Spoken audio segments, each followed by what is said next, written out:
ವಿಚಾರಕ್ಕೆ ಬಿಜೆಪಿಯ ವಾಕ್ಸಮರ ನಿಲ್ತಾ ಇಲ್ಲ ಕಾಂಗ್ರೆಸ್ ವಿರುದ್ಧ. ಸಿದ್ದರಾಮಯ್ಯ ವಿರುದ್ಧ ರೇಣುಕಾಚಾರ್ಯ ವಾಗ್ದಾಳಿ ಶುರು ಮಾಡಿದ್ದಾರೆ. ಈಗ ಜಾತಿಗಳ ನಡುವೆ ಬೆಂಕಿ ಹಚ್ಚೋ ಕೆಲಸ ಸರ್ಕಾರ ಮಾಡ್ತಾ ಇದೆ. ಇದು ಸೋನಿಯಾ ರಾಹುಲ್ ಗಾಂಧಿ ಓಲೈಕೆ ಮಾಡುವಂತಹ ತಂತ್ರ. ಸೋನಿಯಾ ಗಾಂಧಿಯನ್ನ ಮೆಚ್ಚಿಸೋಕೆ ಜಾತಿ ರಾಜಕಾರಣ ಮಾಡ್ತಾ ಇದ್ದಾರೆ. 15 ದಿನಗಳಲ್ಲಿ ಜಾತಿ ಗಣತಿ ಮಾಡೋದು ಅವೈಜ್ಞಾನಿಕ. ಸಿದ್ದರಾಮಯ್ಯ ಅವರು ಮೊಂಡುವಾದವನ್ನ ಮೊದಲು ಬಿಡಬೇಕು. ಹೀಗಂತ ದಾವಣಗೆರೆಯಲ್ಲಿ ಎಂಪಿ ರೇಣುಕಾಚಾರ್ಯ ಮಾಜಿ MLA ಆಗ್ರಹ ಮಾಡ್ತಾ ಇದ್ದಾರೆ.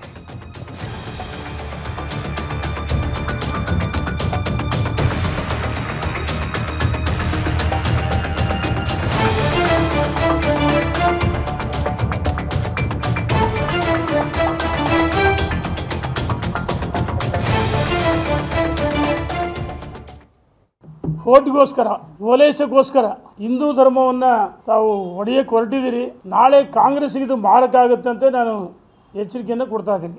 ಅನಗತ್ಯವಾಗಿ ಈಗಾಗಲೇ ಕೇಂದ್ರ ಸರ್ಕಾರ ಜಾತಿ ಗಣತಿ ಕೇಂದ್ರ ಸರ್ಕಾರ ಪ್ರಾರಂಭ, ರಾಜ್ಯ ಸರ್ಕಾರಕ್ಕೆ ಅಧಿಕಾರನೇ ಇಲ್ಲ ಸಮೀಕ್ಷೆ ಮಾಡೋಕ್ಕೆ.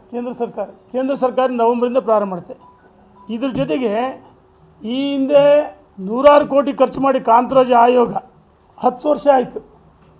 ಆ ಕಾಂತರಾಜ್ ಆಯೋಗದ ವರದಿ ಎಲ್ಲೋಯ್ತು? ಕಸದ ಬುಟ್ಟಿಗೆ ಹೆಸರು. ಪ್ರತಿಯೊಬ್ಬರು ಎಲ್ಲ ಸಮಾಜಗಳು. ಹಾಗಾಗಿ ನಾವೆಲ್ಲ ವಿನಂತಿಯನ್ನು ಮಾಡ್ತೀವಿ, ಹಿಂದೂ ಅಂತೇಳಿ ಬರೆಸ್ಬೇಕು. ಇನ್ನು ಸಬ್ಕಾಸ್ಟ್ಗಳು, ಆ ಕಾಲಮ್ಗಳು ಸಬ್ಕಾಸ್ಟ್ಗಳು ಬರೆಸ್ತೀವಿ.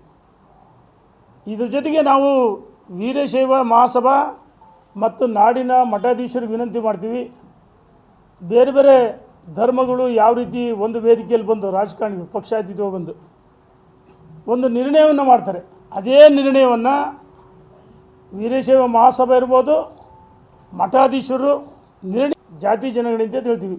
ಇವರು ಜಾತಿ ಜನಗಣತಿ ಮಾಡಲ್ಲ ಅಂತ ಹೇಳ್ತಾರೆ.